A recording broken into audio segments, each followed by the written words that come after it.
Depois da independência colonial viu-se a Guerra Civil e com esta afetou diretamente a cultura, a tradição e a economia moçambicana. Quem foi o responsável? Bom, deixemos esse assunto para os próximos episódios. O que importa referenciar agora é como a cultura e a tradição foi usada para um povo que por muito tempo vinha sofrendo.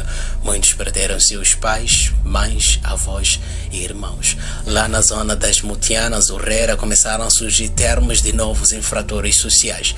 Termos como bando começaram a ser associados aos soldados da Renamo, que supostamente dilaceravam povoados, vilas, cidades até províncias. Infelizmente, esse fenômeno foi sentido em todo canto do país. Assim, desesperados pela segurança dos seus filhos e vilas, surgiu um movimento cultural tradicional, os tais conhecidos hoje como Naparamas, caracterizados pela sua tradição e cultura. Era um fenômeno miliciano novo e singular em Moçambique, associando tanto a tradição popular de guerrilha quanto as crenças místicas que demonstravam uma esperança para as suas sociedades sofridas. Surgido durante a Guerra Civil nos anos 77 a 92, esses grupos têm atraído a atenção renovada devido aos episódios recentes de violência e insegurança nas regiões norte e centro do país. As autoridades na altura trabalharam lado a lado, mas também o inimigo era comum. A redação de hoje examina o fenômeno do grupo Naparama de forma abrangente, abordando seu histórico, modus operandi, papel do conflito civil, repercussões culturais e sociais e motivos de renascimento atual e postura das autoridades.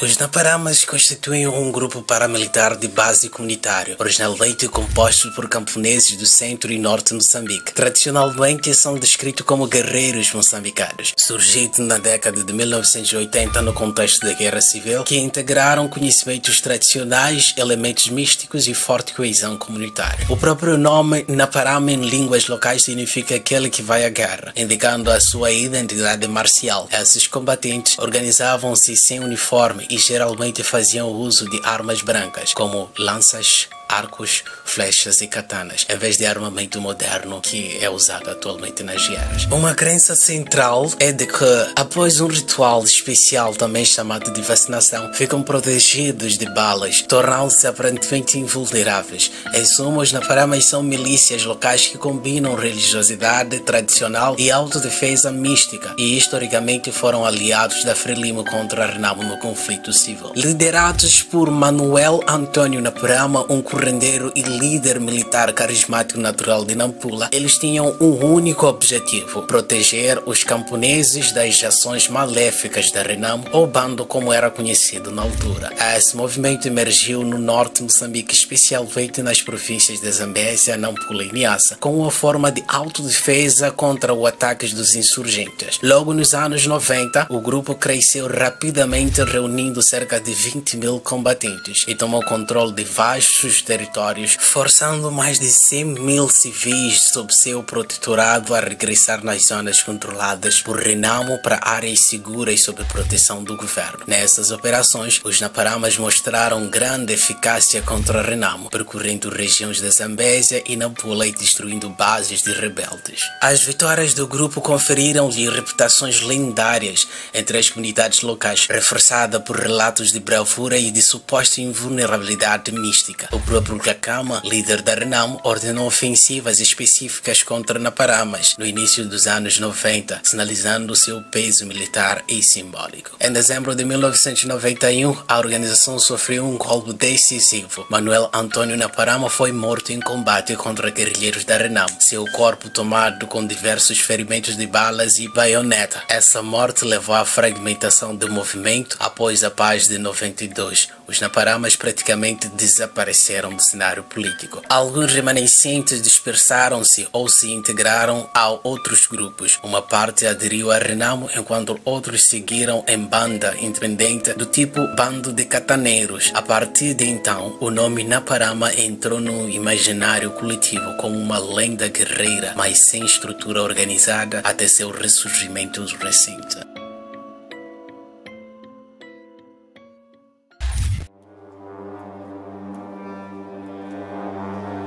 Os Naparamas combinam preparo tradicional e misticismo em suas operações. Antes dos combates, realizam rituais com curandeiros locais, nos quais os combatentes recebem vacinas ou poções de plantas secretas, reforçando a crença na invulnerabilidade às balas. Durante o conflito civil, os próprios Naparamas se autodescreviam como vacinados pelos feiticeiros e convencidos de serem invulneráveis, conforme relatos de testemunhas. Em contrapartida, as fontes históricas apontam que essa suposta proteção era falível. O próprio Naparama fundador morreu sobre uma chuva de balas remanistas. Ao mesmo tempo, a milícia impunha ao grupo regras de conduta ritual, por exemplo, abstinência de certas comidas e proibições de esconder-se em pedras, reforçando o caráter sacralizado das suas operações. No campo tático, os Naparamas eram essencialmente guerrilheiros leves, armados sobretudo com katanas, lanças, arcos e facões. Eles evitavam o combate frontal com as forças de pequena infantaria, preferindo atacar aldeias e bases inimigas isoladas. Utilizavam estratégia de choque e correria, cavalgavam numa espécie de frenesi ritual. Segundo relatos, moviam-se aos saltos, seminus com tatuagens e tocando cornetas para incutir o terror. Mantinham-se descentralizados, não havia farta nem hierarquia militar formal além do seu líder. Cada aldeia ou comando local tinha autonomia, embora chegassem a formar agrupamentos de militares de homens durante as campanhas maiores. Especialistas relatam que os Naparamas chegaram a operar em comando próprio em certas regiões, praticamente fora do controle governamental. Em resumo, integravam conhecimentos indígenas e disciplina comunitária à tática de guerrilha improvisada, compensando a falta de armas modernizadas com fervor religioso e apoio popular. Durante a Guerra Civil moçambicana, a atuação dos Naparamas foi marcada por uma aliança implícita com o governo da Frelimo. Embora não fossem uma força oficial, atuavam como milícia pró-governo, oferecendo uma linha extra de defesa nas zonas rurais.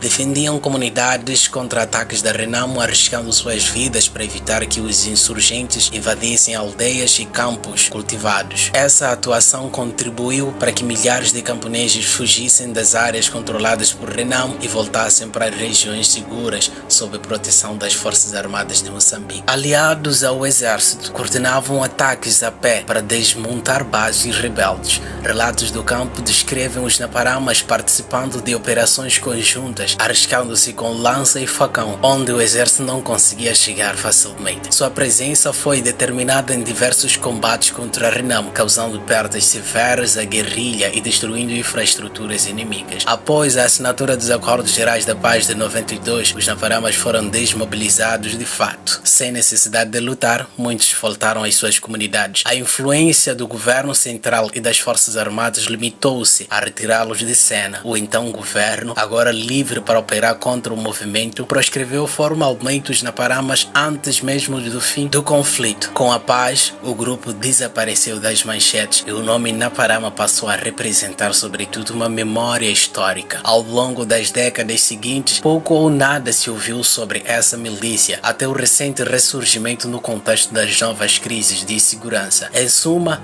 durante a guerra, os Naparamas foram uma força aliada ao Estado, protegendo os civis e enfraquecendo a Renamo. Após o conflito, foram neutralizados e esvaziaram suas fileiras.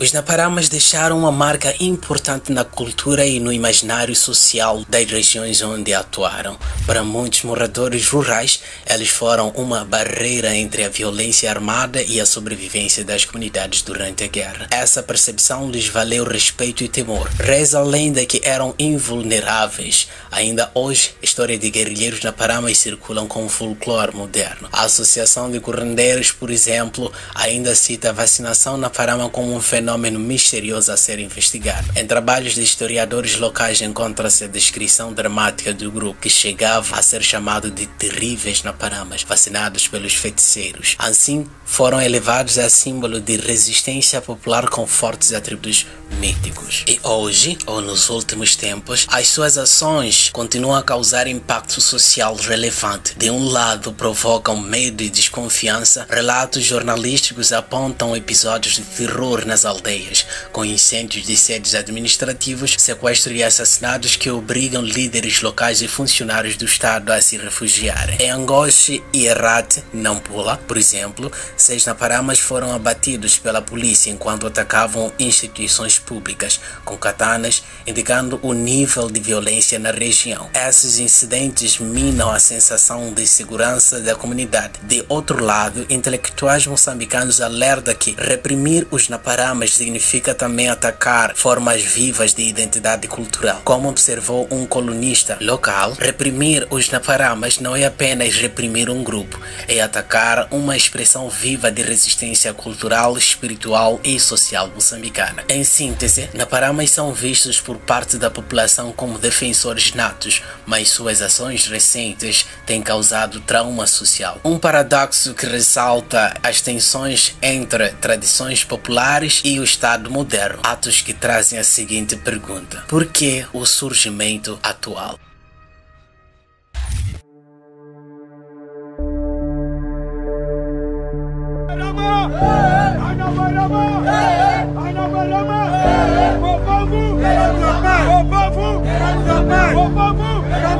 O renascimento dos naparamas nas últimas décadas deve-se a vários fatores conjunturais. Primeiramente, a persistência da violência e da crise humanitária no norte de Moçambique despertou o sentimento comunitário de autodefesa. Em Cabo Delgado, por exemplo, naparamas locais afirmaram ter reaparecido nos últimos anos para auxiliar no combate ao terrorismo islâmico, realizando patrulhas nas matas após receberem rituais protetores.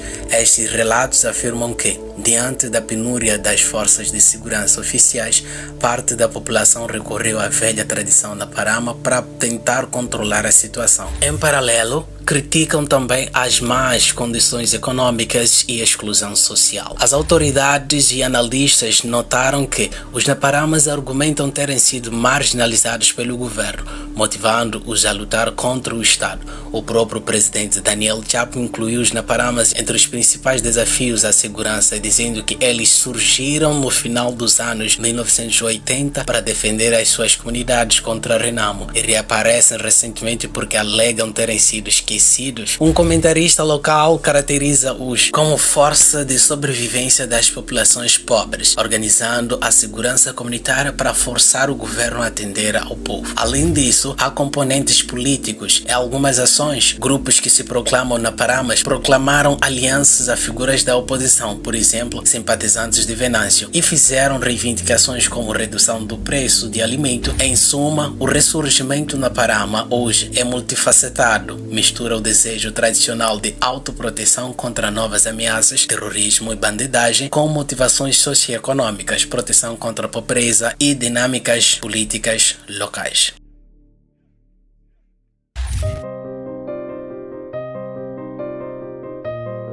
É que eles não caem, pá. Estão a se entregar, mano.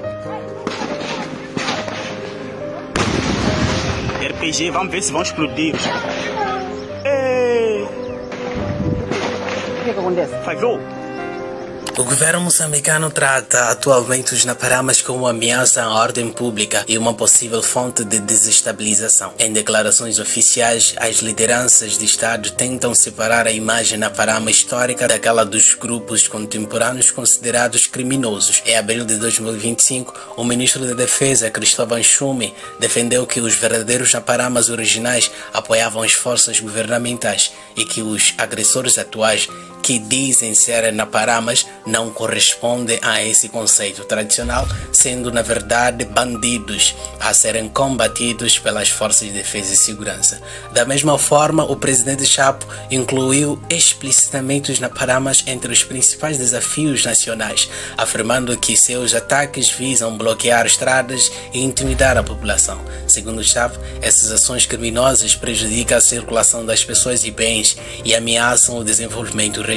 O governador de Nampula também pediu vigilância, chamando os ataques naparamas de atos de terror e vandalismo extremo, independentemente das suas motivações. Na prática, o Estado tem respondido com operações de segurança. A polícia e o exército têm enfrentado militarmente grupos identificados como Naparamas. Em vários confrontos recentes, tropas mataram ou prenderam suspeitos. Por exemplo, em fevereiro de 2025, a polícia na República de Moçambique, a PRM, abateu 7 indivíduos autodenominados Naparama em Angoche, sob a justificativa de que planejavam invadir um posto administrativo. Em abril de 2025, mais um confronto em Mutuali, Malema, Nampula, resultou na morte de pelo menos 5 desses milicianos. Fontes não oficiais apontam até 23 mortos ao todo. Em seguida, a polícia apresentou à imprensa um suposto registro de membros capturado e anunciou a detenção do líder operacional Naparama daquele ataque. Paralelamente, as Forças Armadas recuperaram localidades ocupadas por Naparamas. Em abril de 2025, a FADEM retomou Murumbala, Zambésia, após 2 semanas de combate, libertando 280 reféns e evidenciando abusos praticados pelos atacantes. A retórica oficial enfatiza de que quem age sob o nome Naparama hoje é considerado criminoso, que representa um risco à segurança nacional. Enquanto dos quadros das Forças de Defesa e Segurança se espera combater firmemente o fenômeno. Esse conjunto de medidas demonstra uma política estatal de contenção violenta, sem interlocução pública com esses grupos, que tem gerado críticas de analistas de que se trata de força bruta sobre uma questão de identidade cultural. O fenômeno Naparama em Moçambique é complexo e multifacetado, originado como um movimento de autodefesa espiritualizado que revelou-se capaz de ocupar um papel histórico na proteção camponesa durante a Guerra Civil. Suas raízes na cultura local e seus rituais místicos os tornaram figuras lendárias, embora também associados a ações violentas. Ao ressurgimento no século XXI, os Naparamas manifestam ambivalência, ou seja, há quem ainda os vê como vigilantes populares frente ao caos ou mesmo força de sobrevivência das populações pobres, enquanto o Estado os considera criminosos que ameaçam a ordem pública. O retorno dessas milícias indica que persistem lacunas no controle social e na confiança entre o governo e a comunidades rurais. Para além da insegurança imediata, o caso Naparama evidencia desafios de integração socioeconômicas e respeito às tradições culturais. Assim, concluímos que o fenômeno só será compreendido integralmente por meio de estudos e reportagens contínuas sobre a sua dinâmica, bem como por políticas públicas que envolvem diálogo com as populações locais. Ignorar as origens sociais e espirituais desse grupo ou reprimi-los apenas com a força bruta arrisca acentuar conflitos latentes. Em última análise, os Naparamas simbolizam tanto as cicatrizes da Guerra Civil quanto as tensões atuais em torno de identidade, cidadania e segurança moçambicana.